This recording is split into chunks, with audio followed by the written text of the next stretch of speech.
Good evening. I'm Ruth Heinerfeld of the League of Women Voters Education Fund. We're pleased to be in Baltimore for the first of our 1980 presidential debates. The League is a nonpartisan organization. We're presenting these debates to provide citizens an opportunity to see and hear the candidates state their positions on important issues of concern to us all. Our moderator is Bill Moyers. Thank you, Mrs. Heinerfeld. My colleagues and I agreed to participate tonight, although the questioners are limited by the constraints of the format, because we thought with the League of Women Voters that it is desirable to seek a comparison of views on a few issues in a joint appearance by the men who would be the next President of the United States. Former Governor Ronald Reagan, the Republican Party candidate, and Congressman John Anderson, who is running as an independent, accepted the League of Women Voters' invitation to be here. President Carter declined. Mr. Reagan and Mr. Anderson will respond with their views on certain issues posed by questions from my colleagues. Carol Loomis of Fortune magazine, Daniel Greenberg, a syndicated columnist, Charles Cordry of the Baltimore Sun, Lee May of the Los Angeles Times, Jane Bryant Quinn of Newsweek, and Soma Golden of the New York Times. None of the questions has been submitted in advance to either the League of Women Voters or to the candidates or to their representatives. Gentlemen, thank you both for coming. The ground rules you agreed upon with the League are brief. Each panelist will ask a single question. You will have 2.5 minutes in which to respond. After you've stated your positions in those 2.5 minutes, each of you will have 1 minute and 15 seconds for response. At the close of the debate, each of you will have 3 minutes for closing remarks.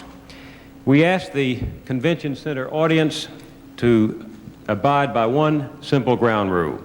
Please do not applaud or express approval or disapproval during the debate. You may do that on November 4th.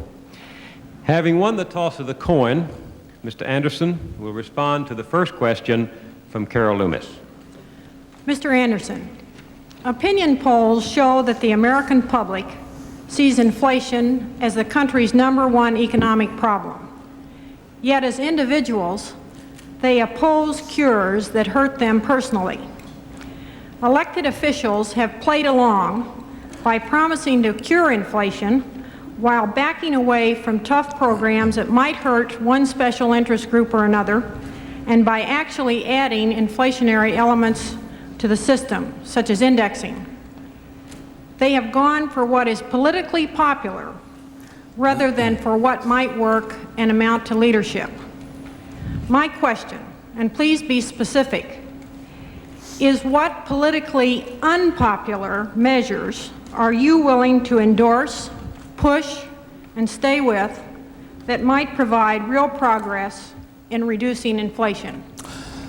Well, Ms. Loomis, I think it's very appropriate that the first question in this first debate of Campaign 80 should relate to the economy of the country.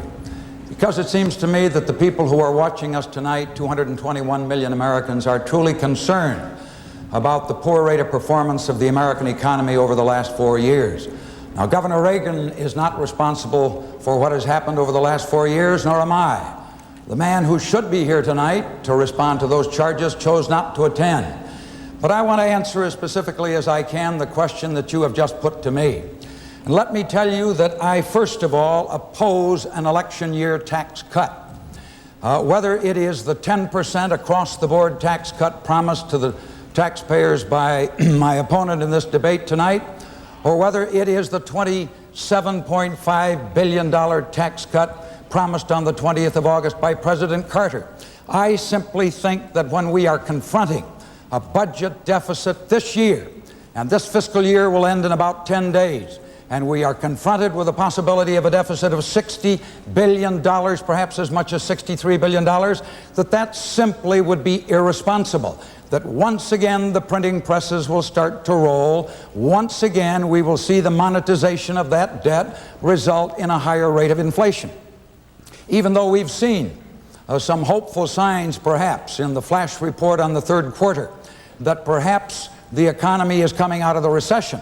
We've also seen the rise in the rate of the prime. We have seen mortgage rates go back up again, a sure sign of inflation in the housing industry. What I would propose, and I proposed it way back in March when I was a candidate in my own state of Illinois, I proposed $11.3 billion specifically in cuts in the federal budget. I think we've got to have fiscal restraint. And I said at that time that one of the things that we could do that perhaps would save as much as $5 to $7 billion, according to one of the leading members of the House Budget Committee, was to recalculate the index that is used to determine the cost of living benefits that are paid to civil service retirees, to military retirees. That we ought to, in addition to that, we ought to pay those retirement benefits on the basis of once a year rather than twice a year and save $750 billion. In other words, Anderson, fiscal restraint, your time I think, is is up. necessary. Ms. Loomis? Governor Reagan, repeating the question, and I would ask you again to engage in as many specifics as you possibly can. What politically unpopular measures are you willing to endorse, push, and stay with that might provide real progress in reducing inflation? I believe that the only unpopular measures actually that could be or would be applied would be unpopular with government and with those perhaps some special interest groups who are tied closely to government. I believe that inflation today is caused by government simply spending more than government takes in, at the same time that government is imposed upon business and industry, from the shopkeeper on the corner to the biggest industrial plant in America, countless harassing regulations and punitive taxes that have reduced productivity at the same time they have increased the cost of production. And when you are reducing productivity at the same time that you are turning out printing press money in excessive amounts, you're causing inflation, and it isn't really higher prices, it's just you are reducing the value of the money, you are robbing the American people of their savings. And so the plan that I have proposed, and contrary to what John says, my plan is for a phased-in tax cut over a 3-year period, tax increase in depreciation allowances for business and industry to give them the capital to refurbish plant and equipment, research and development, improve technology, all of which we see our foreign competitors having, and we have the greatest percentage of outmoded industrial plant and equipment of any of the industrial nations. Produce more, have stable money supply, and give the people of this country a greater share of their own savings. Now, I know that this has been called inflationary by my opponent and by the man who isn't here tonight, but I don't see where it is inflationary to have people keep more of their earnings and spend it, and it isn't inflationary for government to take that money away from them and spend it on the things it wants to spend it on. I believe we need incentive for the individual and for business and industry, and I believe the plan that I have submitted with detailed backing and which has been approved by a number of our leading economists in the country is based on projections, conservative projections out for the next 5 years that indicates that this plan would, by 1983, result in a balanced budget. We have to remember, when we talk a tax cut, we're only talking about reducing a tax increase, because this administration has left us with a built-in tax increase that will amount to $86 billion next year. Your time is up. And $500 billion over the next 5. Mr. Anderson? Mr. Moore, in addition to saying that this is no time for a tax cut in view of the incipient signs of renewed inflation, in addition to calling for restraint in federal spending, 15 months ago, I also suggested we ought to have an emergency excise tax on gasoline. I say that because I think this year we will send $90 billion out of this country to pay for imported oil, even though those imports have been reduced. And since I first made that proposal 15 months ago, the price of gasoline, which was then 80 cents, has gone up to about $1.30. In other words, we've had a huge increase of about 50 cents a gallon since that time, and all of that increase has gone out of this country, or much of it, into the pockets of OPEC oil producers. Whereas I have proposed we ought to put that tax on here at home, reduce our consumption of that imported oil, recycle those proceeds then back into the pockets of the American workers by reducing their tax payments, their Social Security tax payments by 50%. That, I think, in addition, would be an anti-inflationary measure that would strengthen the economy of this country. Mr. Reagan. Well, I cannot see where a 50-cent a gallon tax applied to gasoline would have changed the price of gasoline. It would still have gone up as much as it has, and the 50 cents would be added on top of that. And it would be a tax paid by the consumers, and then we're asked to believe that some way they would get this back to the consumers. Well, why? Why take it in the first place if you're going to give it back? Why not leave it with them? And John spoke about 15 years ago in the position that or 15 months ago and what he believed in. 15 months ago, he was a co-signer and advocating the very tax cut that I am proposing, and said that that would be a forward step in fighting inflation and that it would be beneficial to the working people of this country. The next question goes to Mr. Reagan from Daniel Greenberg. Well, gentlemen, what I'd like to say first is I think the panel and the audience would appreciate responsiveness to the questions rather than repetitions of your campaign addresses. My question for the governor is, every serious examination of the future supply of energy and other essential resources, including air, land, and water, finds that we face shortages and skyrocketing prices, and that in many ways we're pushing the environment to dangerous limits. I'd like to know specifically what changes you would encourage and require in American lifestyles, in automobile use, housing, land use, and general consumption to meet problems that aren't going to respond to campaign lullabies about minor conservation efforts and more production. Well, I believe that conservation, of course, is worthy in and of itself. Anything that would preserve or help us use less energy, that would be fine, and I'm for it. But I do not believe that conservation alone is the answer to the present energy problem, because all you're doing then is staving off by a short time the day when you would come to the end of the energy supply. To say that we are limited and in a dangerous point in this country with regard to energy, I think, is to ignore the fact. The fact is that in today's oil wells, there is more oil still there than we have so far taken out and used. But it would require what is known as secondary or tertiary efforts to bring it out of the ground. And this is known oil reserves, known supplies. There are hundreds of millions of acres of land that have been taken out of circulation by the government, for whatever reason they have, that is believed by the most knowledgeable oil geologists to contain probably more oil and natural gas than we have used so far since we drilled that first well 121 years ago. We have a coal supply that is equal to 50% of the world's coal supply, good for centuries in this country. I grant you that prices may go up because as you go further and have to go deeper, you are adding to the cost of production. We have nuclear power, which I believe with the safest, the most stringent of safety requirements, could meet our energy needs for the next couple of decades while we go forward exploring the areas of solar power and other forms of energy that might be renewable and that would not be exhaustible. All of these things can be done when you stop and think that we are only drilling on 2%, at least only 2% of the possibility for oil of the whole continental shelf around the United States. When you stop to think that the government has taken over 100 million acres of land out of circulation in Alaska alone that is believed by geologists to contain much in the line of minerals and energy sources, then I think it is the government, and the government with its own restrictions and regulations, that is creating the energy crisis, that we are indeed an energy-rich nation. I would like to say at this point that the candidates requested the same questions to be repeated for the sake of precision on the part of the interrogator.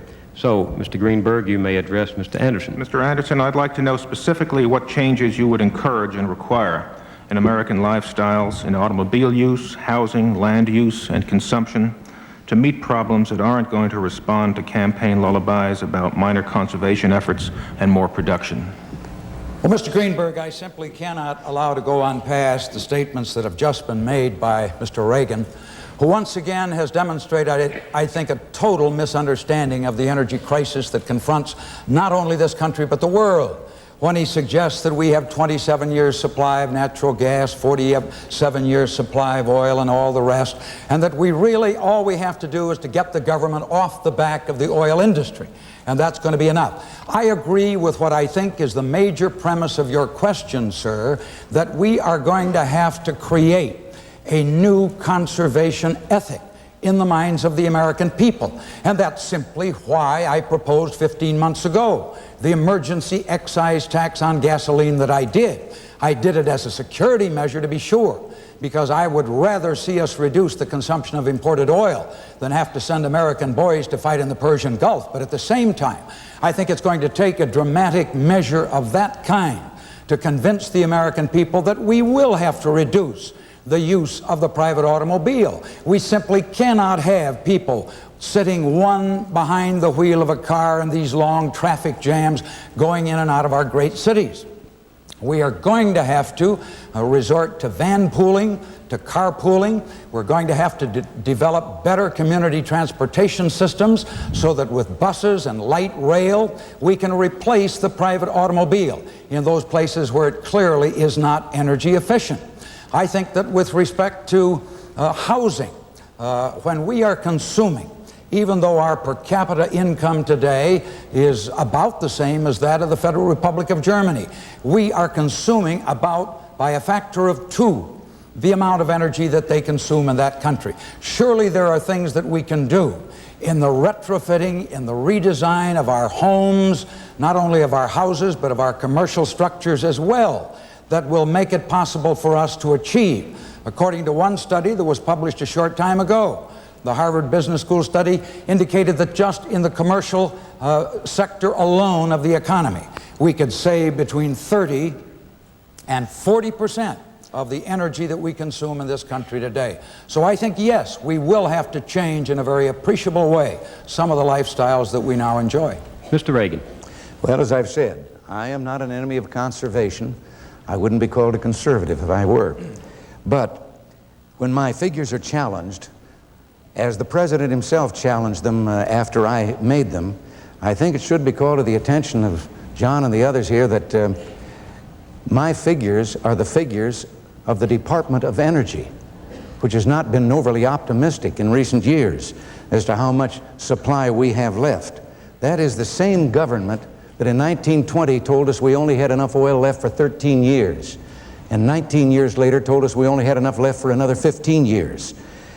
As for saving energy and conserving, the American people haven't been doing badly at that.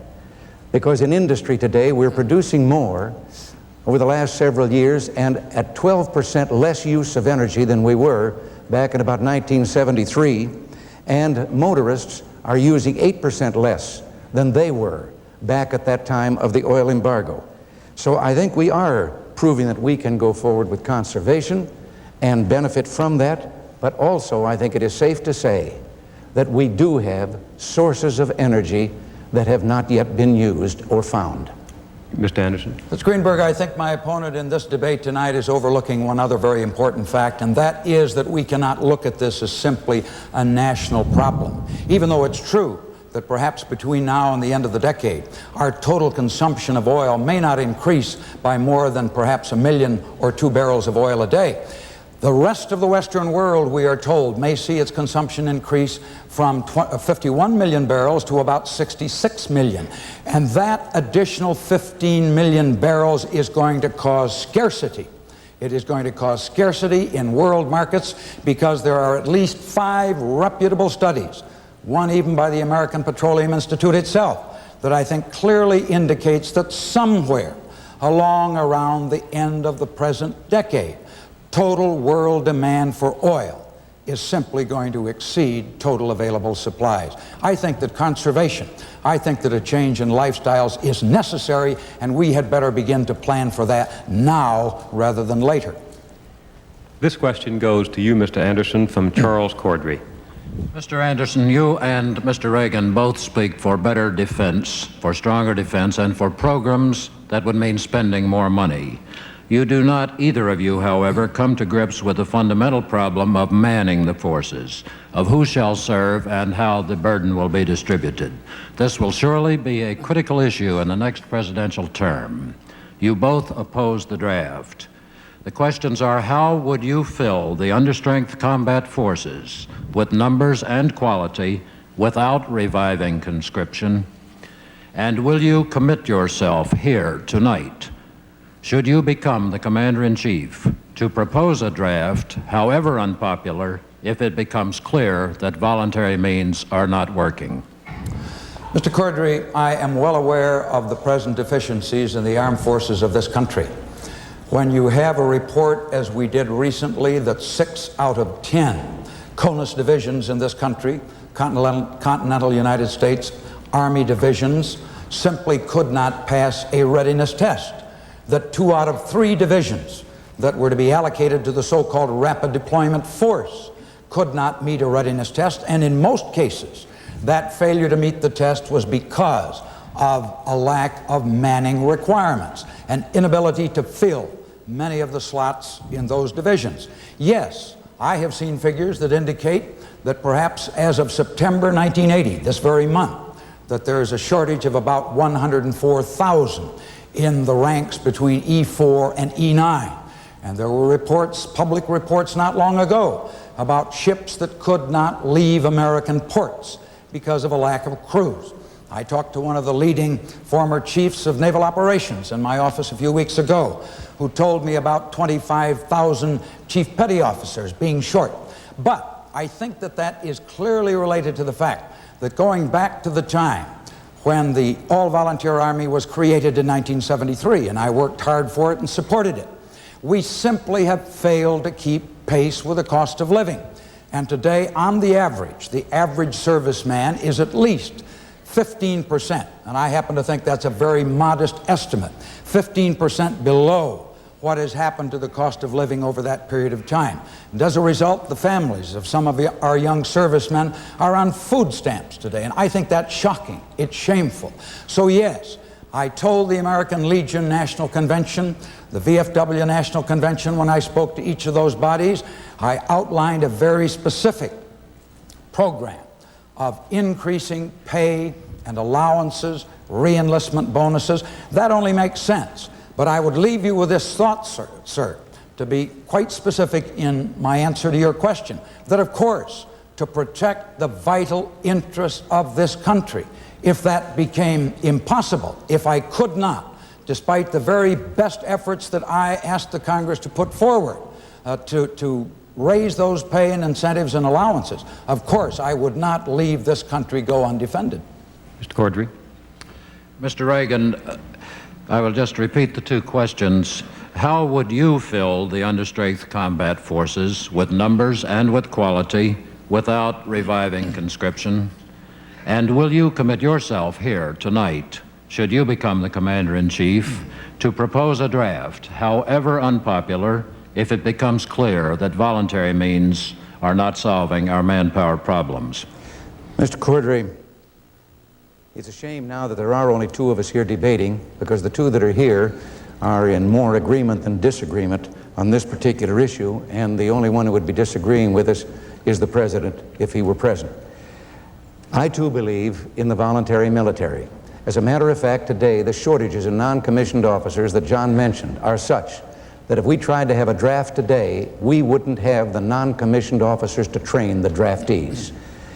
Now, I believe the answer lies in just recognizing human nature and how we make everything else work in this country when we want it to work.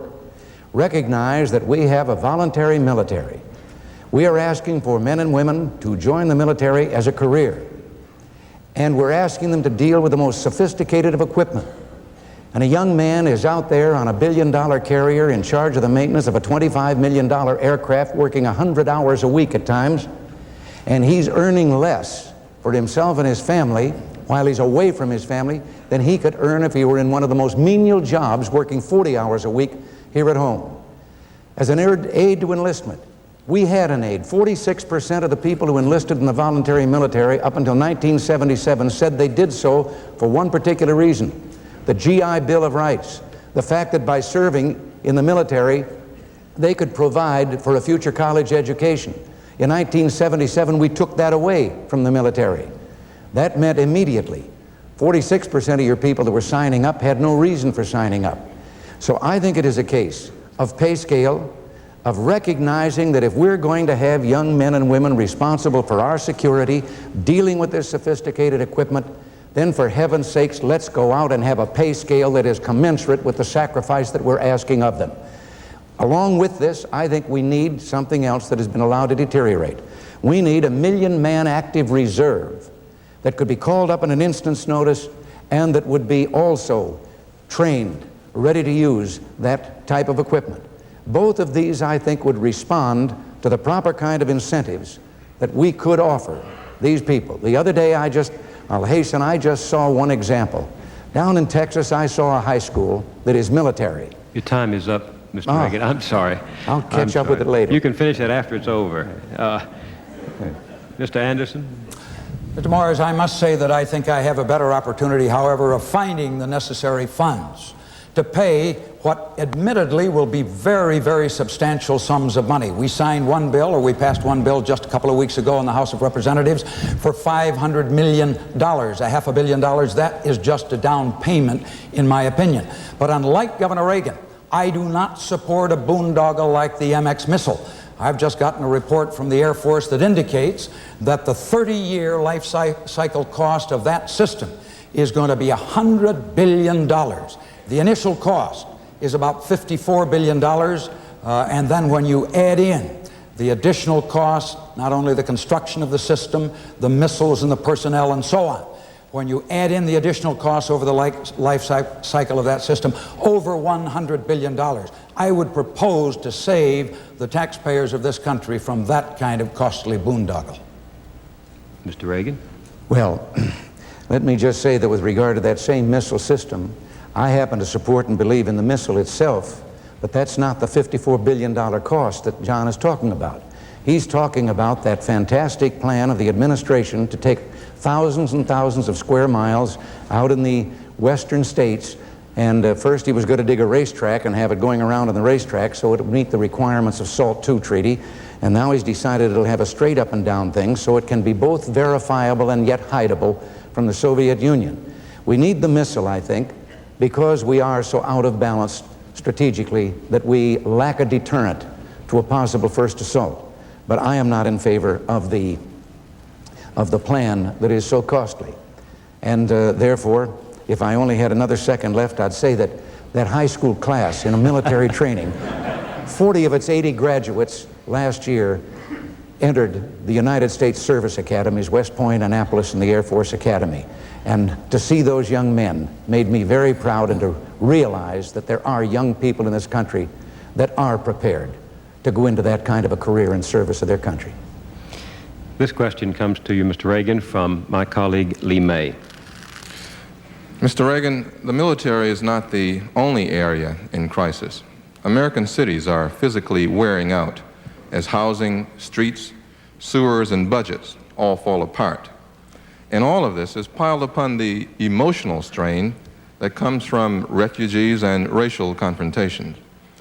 Now, I'm wondering, what specific plans do you have for federal involvement in saving our cities from these physical and emotional crises? And how would you carry out those plans, in addition to raising military pay, without going against your pledge of fiscal restraint? I don't think I'd have to go against that pledge. I think one of the problems today with the cities is federal aid.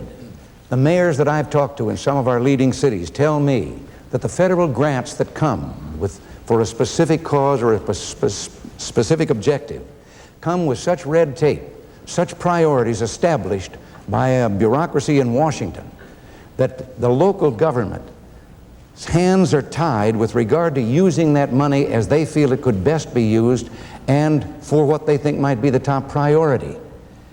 If they had that money without those government restrictions, every one of them has told me they could make great savings and make far greater use of the money. What I have been advocating is, why don't we start with the federal government turning back tax sources to states and local governments as well as the responsibilities for those programs. 75% of the people live in the cities. I don't know of a city in America that doesn't have the kind of problems you're talking about. But where are we getting the money that the federal government is putting out to help them? New York is being taxed for money that will then go to Detroit. But Detroit is being taxed for money that, let's say, will go to Chicago, while Chicago is being taxed to help with the problems in Philadelphia. Wouldn't it make a lot more sense if the government let them keep their own money there in the first place? But there are other things that we can do with the inner cities. And I have talked of having zones in those cities that are run down, where there is a high percentage of people on welfare, and offer tax incentives. The government isn't getting a tax now from businesses there because they aren't there, or from individuals who are on welfare rather than working. And why don't we offer incentives for business and industry to start up in those zones? Give them a tax moratorium for a period if they build and develop there. The individuals that would then get jobs, give them a break that encourages them to leave the social welfare programs and go to work. We could have an urban homestead act. We've got thousands and thousands of homes owned by government, boarded up, being vandalized, that have been taken in mortgage foreclosures. What if we had a homestead act and said to the people, for $1 we sell you this house, all you have to do is agree to refurbish it, make it habitable, and live in it, just as 100 or more years ago we did with the open land in this country, urban or country homesteading. Mr. May? Mr. Anderson, let me ask you, what specific plans do you have for federal involvement in saving cities from the physical and emotional crises that confront them? And how would you carry out those plans, in addition to raising military pay, without going against your pledge of fiscal restraint? Mr. May, I recently saw a Princeton University study that indicated that the cities of America, the large cities of this country, are in worse shape today than they were in 1960. It seems to totally belie the claim that I heard President Carter make a few days ago, that he was the first president that had come forth with a real urban strategy to meet the problems of urban America. Incidentally, just this past week, the crown jewel in that program that he had devised was stolen, I guess, because a conference committee turned down the ambitious plan that he had to increase the amount of money that would be available to the Economic Development Administration for loan guarantees and direct loans and credits. I'm happy to say that in contrast to that, the Anderson-Lucy Platform for America program for the 80s has devoted considerable time and in very specific detail. We have talked about two things that ought to be done to aid urban America. We call, first of all, for the creation of a $4 billion urban reinvestment trust fund to do exactly what you spoke about in your question, to rebuild the streets, to rebuild the cities, the leaking water mains. I was in North Pittsburgh, I think it was a few weeks ago in my campaign. The water mains in that city had begun to leak, and literally there wasn't money available to fix them. And until we can begin to recreate the basic infrastructure of the great cities of America, particularly in the upper Midwest and in the Northeast, they simply are not going to provide the kind of economic climate that will enable them to retain industry, enable them to retain the kind of solid industrial base that they need so that they can provide jobs. We have also provided in our program for a $4 billion community trust fund, and we've told you where the money is coming from. It's going to come from the dedication by 1984 of the excise revenues that today are being collected by the federal government on alcohol and tobacco. That money, I think, ought to be put into rebuilding the base of our cities. In addition to that, jobs programs to re-employ the youth in our cities would be very high on my priority list, both the Youth Opportunities Act of 1980 and a $1 billion program that I would recommend to put youth to work in energy projects, in conservation projects, in projects that would carry out some of the great national goals of our country. Mr. Reagan, your response? Yes, John claims that he is making plain where the money will come from. It will come from the pockets of the people. It will come from the pockets of the people who are living in those very areas. And the problem is, with governments, federal, state, and local, taking 44 cents out of every dollar earned, that the federal government has preempted too many of the tax sources. And if the cities, if Pittsburgh does not have the money to fix the leaking water mains, it's because the federal government is preempted. Now, the federal government is going to turn around and say, oh, you have this problem, we will now hand you the money to do it. But the federal government doesn't make money. It just takes it from the people. And in my view, this is not the answer to the problem. Stand in the South Bronx as I did, in the spot where Jimmy Carter made his promise that he was going to, with multi-billion-dollar programs, refurbish that area that looks like bombed-out London in World War II. I stood there and I met the people and I heard them ask just for something that would give them hope. And I believe that, well, all of the promises have been broken. They've never been carried out. But I believe that my plan might offer an opportunity for that if we would move into those areas and encourage with the tax incentives the private sector to develop and to create the jobs for the people. Mr. Anderson? Well, of course, where has the private sector been, Governor Reagan, during the years that our cities have been deteriorating? It seems to me that to deny the responsibility of the federal government to do something about our crumbling cities is to deny the opportunity, for one thing, to 55% of the black population of our country that is locked within the inner cities of the metropolitan areas of our country.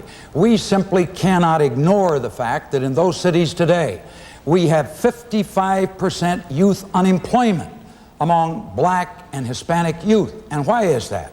It's because they have lost their industry. And why have they lost their industry? Is because they no longer present the kind of viable economic climate that makes it possible for industry to remain there or to locate there. I think government has a responsibility to find jobs for the youth of this country, and that the place to start is to assist in the very important and necessary task of helping cities rebuild. Jane Bryant Quinn has the next question for you, Mr. Anderson. Mr. Anderson, many voters are very worried that tax cuts, nice as they are, will actually add to inflation. And many eminent conservatives have testified that even business tax cuts, as you have proposed, can be inflationary as long as we have a budget deficit. Now, Mr. Reagan has mentioned that he put out a 5-year economic forecast, which indeed he did, but it contained no inflation number. You have published a detailed program, but it too doesn't have any hard numbers on it about how these things work with inflation. So I would like to ask you if you will commit to publish specific forecasts within 2 weeks so that the voters can absorb them and understand them and analyze them, showing exactly what all these problems you've mentioned tonight on energy, on defense, on the cities, how these impact on inflation and what inflation is actually going to be over 5 years. Ms. Quinn, I would be very happy to accept the challenge of your question tonight to tell the voters of this country exactly what I think it's going to cost, because I believe that all too often in past elections, politicians have simply been promising people things that they cannot deliver. When these presidential debates were held just 4 years ago, I remember the incumbent president who was willing to debate, President Ford, telling the American people that they simply ought not to vote for somebody who promised more than they could deliver. Well, we've seen what has happened. We haven't gotten either the economies in government that were promised. We haven't gotten the 4% inflation that we were supposed to get at the end of Mr. Carter's first term. Instead, we had, I think, in the second quarter, a consumer price index registering around 12%. And nobody really knows, with the latest increase in the wholesale price index, that's about 18% on an annualized basis, what it's going to be. Let me say this. I think my programs are far less inflationary than those of Governor Reagan. His own running mate, when he was running for the presidency, said that they would cost 30% inflation inside of 2 years, and he cited his leading economic advisor, a very distinguished economist, Paul McAvoy, as the source of that information. He went so far as to call it voodoo economics. I've been very careful.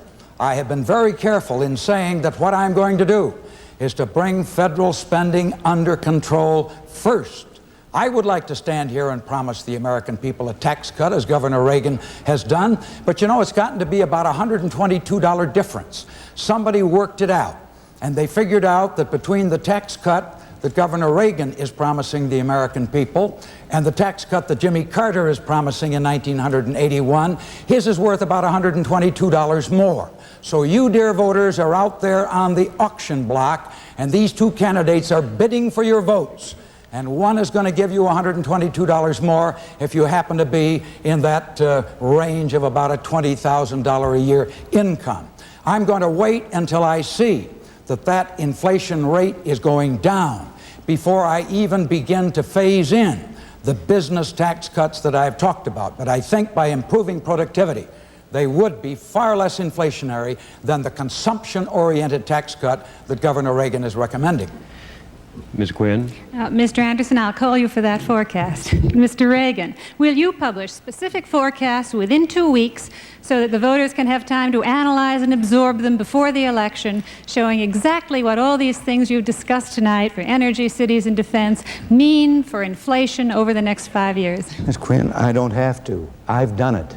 We have a backup paper to my economic speech of a couple of weeks ago in Chicago that gives all of the figures. And we used, yes, we used the Senate Budget Committee's projections for 5 years, which are based on an average inflation rate of 7.5%, which I think that under our plan can be eliminated, and eliminated probably more quickly than our plan, but we wanted to be so conservative with it that people would see how well it could be done. Now, John's been in the Congress for 20 years. And John tells us that first we've got to reduce spending before we can reduce taxes. Well, if you've got a kid that's extravagant, you can lecture him all you want to about his extravagance, or you can cut his allowance and achieve the same end much quicker. The government has never reduced. Government does not tax to get the money it needs. Government always needs the money it gets. And when John talks about his non-inflationary plan, as far as I have been able to learn, there are 88 proposals in it that call for additional government spending programs. Now, I speak with some confidence of our plan because I took over a state, California, 10% of the population of this nation, a state that, if it were a nation, would be the 7th ranking economic power in the world. And that state, we controlled spending. We cut the rate of increase in spending in half. But at the same time, we gave back to the people of California in tax rebates, tax credits, tax cuts, $5.7 billion. I vetoed 993 measures without having a veto overturned. And among those vetoes, I stopped $16 billion in additional spending. And the funny thing was that California, which is normally above the national average in inflation and unemployment, for those 6 years, for the first time, was below the national average in both inflation and unemployment. We have considered inflation in our figures. We deliberately took figures that we ourselves believed are too conservative. I believe the budget can be balanced by 1982 or 1983, and it is a combination of planned reduction of the tax increase that Carter has built into the economy, and that's what he's counting on for his plan, that he's going to get $500 billion more over the next 5 years that he can use for additional programs or hopefully someplace down the line balancing the budget. We believe that that's too much additional money to take out of the pockets of the people. Mr. Anderson. Mr. Morris, I'm not here to debate Governor Reagan's record as governor. This is 1980, not 1966. But I do know that despite his pledge to reduce state government spending, that it rose from $4.6 billion when he took office in 1967 to $10.2 billion during his 8 years in office. Spending, in other words, more than doubled, and it rose at a faster rate than spending was rising in the federal government. But on his very optimistic figures about his tax cut producing a balanced budget by 1983, and the fact that he is using, he says, the figures of the Senate Budget Committee. That Senate Budget Committee report does not accommodate all of the Reagan defense plans. It doesn't accommodate the expenditures that he calls for accelerated development and deployment of a new manned strategic bomber, for a permanent fleet in the Indian Ocean, for the restoration of the fleet to 600 ships, to the development and deployment of a dedicated modern aircraft interceptor. In other words, I have seen his program costed out to the point where it would amount to more than $300 million a year just for the military.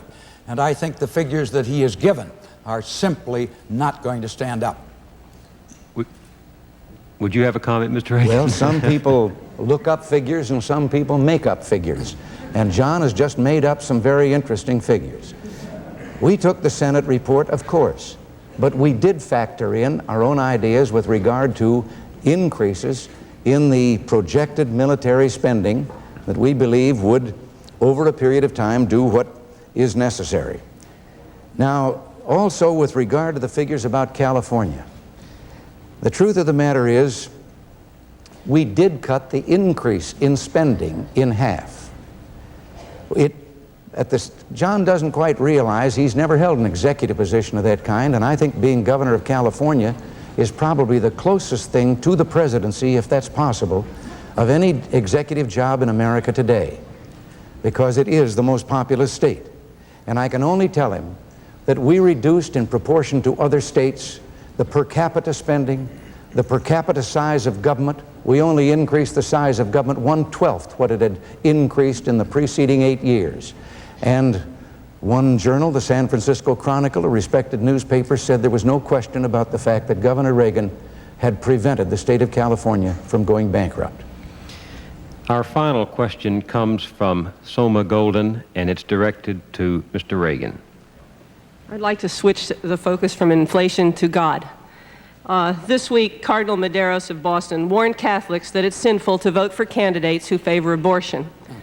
This did not defeat the two men he opposed, but it did raise questions about the role of church and state. You, Mr. Reagan, have endorsed the participation of fundamentalist churches in your campaign. And you, Mr. Anderson, have tried 3 times to amend the Constitution to recognize the, quote, law and authority, unquote, of Jesus Christ. My question, do you approve of the church's actions this week in Boston? And should a president be guided by organized religion on issues like abortion, equal rights, and defense spending? Mr. Reagan. Mr. Reagan. It's my question. Well, whether I agree or disagree with some individual or what he may say or how he may say it, I don't think there's any way that we can suggest that because people believe in God and go to church, that they should not want reflected in those people and those causes they support their own belief in morality and in the high traditions and principles which we've abandoned so much in this country. Going around this country, I think that I have found a great hunger in America for a spiritual revival, for a belief that law must be based on a higher law, for a return to traditions and values that we once had. Our government, in its most sacred documents, the Constitution and the Declaration of Independence and all, speak of man being created, of a creator, that we're a nation under God. Now, I have thought for a long time that too many of our churches have been too reluctant to speak up in behalf of what they believe is proper in government, and they have been too lax in interfering in recent years with government's invasion of the family itself, putting itself between parent and child. I vetoed a number of bills of that kind myself when I was in California. Now, whether it is right for, on a single issue, for anyone to advocate that someone should not be elected or not, I won't take a position on that. But I do believe that no one in this country should be denied the right to express themselves or to even try to persuade others to follow their lead. That's what elections are all about. Ms. Golden? Okay, I would point out that churches are tax-exempt institutions, and I'll repeat my question. Do you approve the church's action this week in Boston, and should a president be guided by organized religion on issues like abortion, equal rights, and defense spending? Ms. Golden, certainly the church has the right to take a position on moral issues, but to try, as occurred in the case that you mentioned, that specific case, to try to tell the parishioners of any church, of any denomination, how they should vote or for whom they should vote, I think violates the principle of separation of church and state. Now, Governor Reagan is running on a platform that calls for a constitutional amendment banning abortion. I think that is a moral issue that ought to be left to the freedom of conscience of the individual. And for the state to interfere with a constitutional amendment and tell a woman that she must carry that pregnancy to term, regardless of her personal belief, that, I think, violates freedom of conscience as much as anything that I can think of. And he is also running on a platform that suggests a litmus test for the selection of judges, that only judges that hold a certain, quotes, view on the sanctity of family life ought to be appointed to the federal judiciary, one of the three great independent branches of our government. No, I believe in freedom of choice. I don't believe in constitutional amendments that would interfere with that. I don't believe in trying to legislate new tests for the selection of the federal judiciary. On the amendment that you mentioned, I abandoned it 15 years ago, and I have said freely all over this country that it was a mistake for me or anyone to ever try to put the Judeo-Christian heritage of this country, important as it is, and important as my religious faith is to me. It's a very deeply personal matter. But for me to try in this very pluralistic society of ours, to try to frame any definition, whatever, of what that belief should be is wrong. And so not once but twice in 1971, I voted on the floor of the House of Representatives against a constitutional amendment that tried to bring prayer back into the public schools. I think mother ought to whisper to Johnny and to Susie as they button their coats in the morning and leave for the classroom, be sure to say a prayer before you start your day's work. But I don't think that the state, the Board of Regents, a Board of Education, or any state official should try to compose that prayer for a child to recite. Mr. Reagan. The litmus test that John says is in the Republican platform says no more than the judges to be appointed should have a respect for innocent life. Now, I don't think that's a bad idea. I think all of us should have a respect for innocent life. With regard to the freedom of the individual for choice with regard to abortion, there's one individual who's not being considered at all. That's the one who's being aborted. And I've noticed that everybody that is for abortion has already been born. I think that technically, I know this is a difficult and an emotional problem, and many people sincerely feel on both sides of this. But I do believe that maybe we could find the answer through medical evidence if we would determine once and for all, is an unborn child a human being? I happen to believe it is. Mr. Anderson. I also think that that unborn child has a right to be wanted.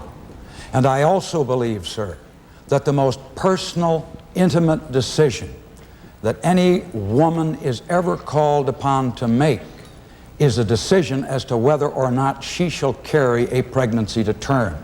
And for the state to interfere in that decision, under whatever guise and with whatever rationale, for the state to try to take over in that situation and by edict command what the individual shall do and substitute itself for that individual's conscience, for her right to consult her rabbi, her minister, her priest, her doctor, any other counselor of her choice, I think goes beyond what we want to ever see accomplished in this country if we really believe in the First Amendment, if we really believe in freedom of choice and the right of the individual. Mr. Reagan, you now have 3 minutes for closing remarks. Before beginning my closing remarks here, I would just like to remark a concern that I have that we have criticized the failures of the Carter policy here rather considerably, both of us this evening, and there might be some feeling of unfairness about this because he was not here to respond. But I believe it would have been much more unfair to have had John Anderson denied the right to participate in this debate. And I want to express my appreciation to the League of Women Voters for adopting a course with which I believe the great majority of Americans are in agreement. Now, as to my closing remarks, I've always believed that this land was placed here between the two great oceans by some divine plan. It was placed here to be found by a special kind of people, people who had a special love for freedom and who had the courage to uproot themselves and leave hearth and homeland and come to what in the beginning was the most undeveloped wilderness possible. We came from 100 different corners of the earth. We spoke a multitude of tongues. Landed on this eastern shore and then went out over the mountains and the prairies and the deserts and the far western mountains to the Pacific, building cities and towns and farms and schools and churches. If wind, water, or fire destroyed them, we built them again. And in so doing, at the same time, we built a new breed of human called an American, a proud, an independent, and a most compassionate individual for the most part. 200 years ago, Tom Paine, when the 13 tiny colonies were trying to become a nation, said, "We have it in our power to begin the world over again." Today we're confronted with the horrendous problems that we've discussed here tonight. And some people in high positions of leadership tell us that the answer is to retreat, that the best is over, that we must cut back, that we must share in an ever-increasing scarcity, that we must, in the failure to be able to protect our national security as it is today, we must not be provocative to any possible adversary. Well, we, the living Americans, have gone through 4 wars. We've gone through a Great Depression in our lifetime that literally was worldwide and almost brought us to our knees. But we came through all of those things and we achieved even new heights and new greatness. The living Americans today have fought harder, paid a higher price for freedom, and done more to advance the dignity of man than any people who ever lived on this earth. For 200 years, we've lived in the future, believing that tomorrow would be better than today and today would be better than yesterday. I still believe that. I'm not running for the presidency because I believe that I can solve the problems we've discussed tonight. I believe the people of this country can, and together we can begin the world over again. We can meet our destiny, and that destiny to build a land here that will be for all mankind a shining city on a hill. I think we ought to get at it. Mr. Anderson, you have the final 3 minutes. Mr. Moyer, President Carter was not right a few weeks ago when he said that the American people were confronted with only 2 choices, with only 2 men, and with only 2 parties. I think you've seen tonight in this debate that Governor Reagan and I have agreed on exactly one thing. We are both against the reimposition of a peacetime draft. We have disagreed, I believe, on virtually every other issue. I respect him for showing tonight, for appearing here. And I thank the League of Women Voters for the opportunity that they have given me. I am running for president as an independent because I believe our country is in trouble.